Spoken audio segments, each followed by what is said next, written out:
What's up everybody, I'm back from Chakan industrial area right close to Bajaj plant actually. I'm riding the new Duke 390 Gen 3. There used to be a time when I loved and I used to obsess over Dukes and mostly Duke 50 because that's the only bike that I could afford at that moment.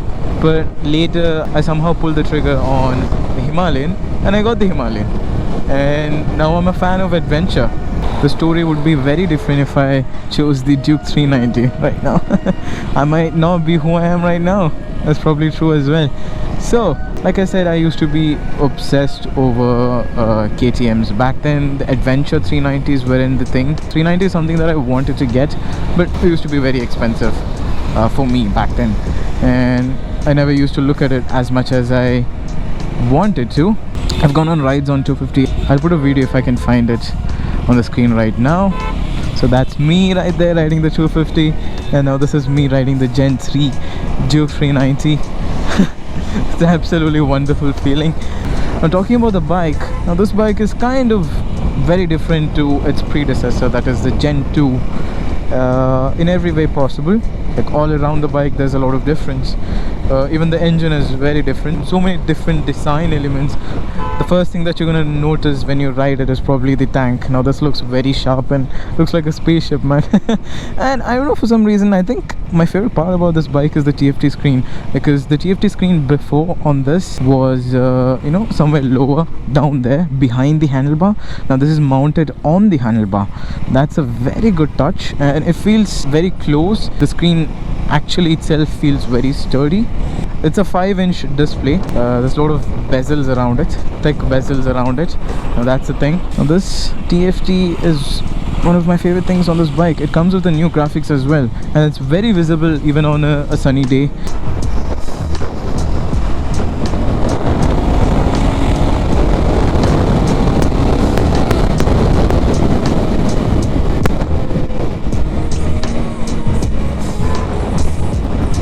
That's the power delivery from this thing. Insane, right? These bikes don't really tempt me to tour on them, and that's just me probably because I'm very used to the Himalayan. And maybe if there was a moment where I had to sell my Himalayan and then get another bike, so let's say if I get this bike or this P400, then obviously I would have a change in a psychological subconscious change maybe to adapt with the bike. That's probably gonna happen, and then I'm gonna start touring on this bike, so that can happen too. The mountains are the one thing that I love about Maharashtra. It's absolutely green. I love the greens. Ergonomically, I think this bike is very similar, or to be exactly the same as the Gen 2, so I don't think there's a change in that. And finally KTM has decided to bring the adjustable suspension. These are from the WP Apex. WP is an in-house suspension brand from KTM. I'm glad that they brought the adjustable one, because people who own Duke 390 has been longing for it for the longest time. But I feel bad for the people who already bought the 390 without the adjustable suspension, so I don't know how that's gonna go. But, see, oh my god, I thought he was gonna go there. I was gonna be happy for a moment. Oh, this is my connecting car and I need to follow them because we're going to the same place. Now this is an insane location to bring this bike on. For the rear suspension, now this is also a WP Apex, 5-click rebound shock. The change in the suspension is that this used to be a vertical placement, but right now it's almost horizontal. Now that's something to do with the airbox. They should have brought this adjustable suspension a lot before, but I'm very glad that they're here at least at this point.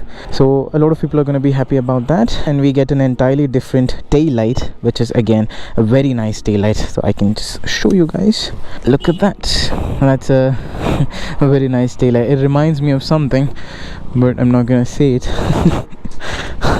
So all the design elements have been, you know, kind of incorporated from the Super Duke, which are not available in India. So KTM was like, this is what you get, that's all. You don't get the Super Duke. The spokes are very less compared to the Gen 3, and that's gonna make the alloys a bit lighter, which means more speed, which eventually means you can change directions easily. The maneuverability and the flickability and all that can be even more extreme. They call it the weapon.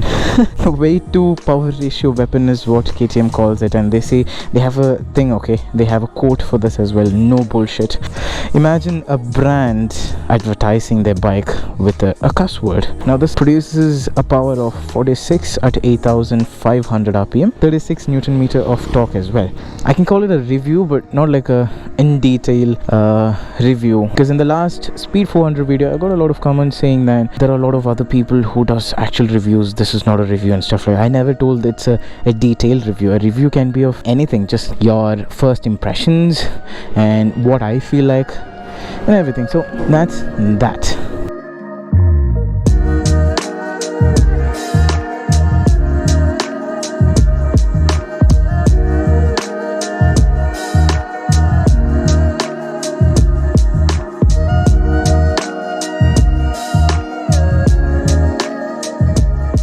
Okay, there was a little break because we were shooting some off GoPro shoots with a DSLR, and now I'm back again. And another new feature is a new aluminum subframe, which looks very different from how it used to be before. It's like this bike is, you know, a ground up design comparing to the Gen 2. There's been a lot of new design elements into this. They've put their work into it. I believe they've satisfied the customer needs. The suspension on this thing is insanely good. Like, it's not as stiff as the Gen 2. Definitely, I can confirm that. It's a lot smoother. It's very comfortable, to be honest.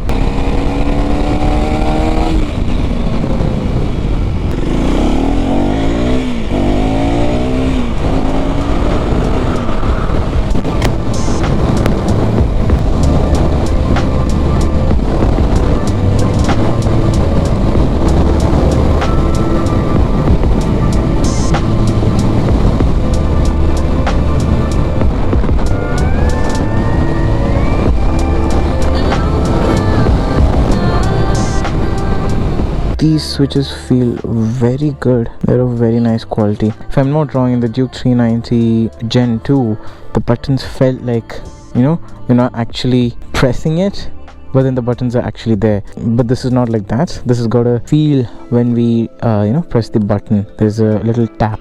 These are all illuminated, and these mirrors, they actually remind me a lot of the Dominar 400. This definitely needed a change from the mirrors. Old design were completely boring, and you know, those square ones which used to come like that, that's absolutely boring. And this looks very sleek and, you know, kind of modern. The best part is that all this for 3.1 lakh ex showroom price. That's a brutal steal over there, because adjustable suspension, such a nice TFT display, KTM pulse power wheelies for breakfast, man.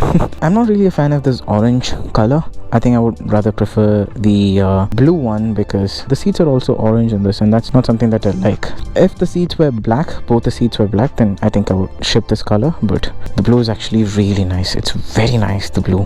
Obviously, I don't really have to talk about the service and maintenance and everything, because I think it's going to be very similar to the 390. I haven't felt any kind of heat from the bike as of now. Maybe when I ride through in a busy city or something, maybe then that's when I'm gonna actually feel the heat or something. I'm no one to comment as of now, because I haven't ridden it in the city, but it's obviously gonna heat. You can't just avoid heat. Bikes are going to heat no matter what. That's something that we can't really complain about. Me personally, I can let that pass. That's not an issue. TFT is something that's really kind of getting to me. It's very nice, except for the number plate. The seat height is 800 mm, which is very much fine for me, being a 5 feet 7 incher. The export models have 820 mm. That's no change. So this used to be an 820 mm bike, but right now it's downgraded to 800 mm for India specifically. You all know that we are kind of short in the height department.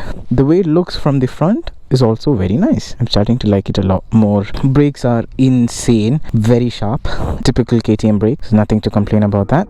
I really wanted to try this bike on a proper highway, see how much I can top speed this, but that we're gonna do it later on the Bajaj track, the testing track. So I'm very stoked for that. I'm not sure if I can GoPro record that, but I think the best bits about this bike should probably be the suspension, the TFT display for sure. Better in terms of quality.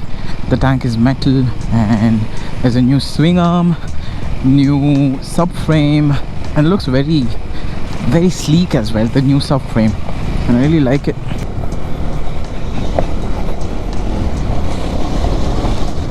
Oh my god. If I was supposed to do this on the Gen 2, I can't imagine the situation of my balls. Look at this. That's so easy.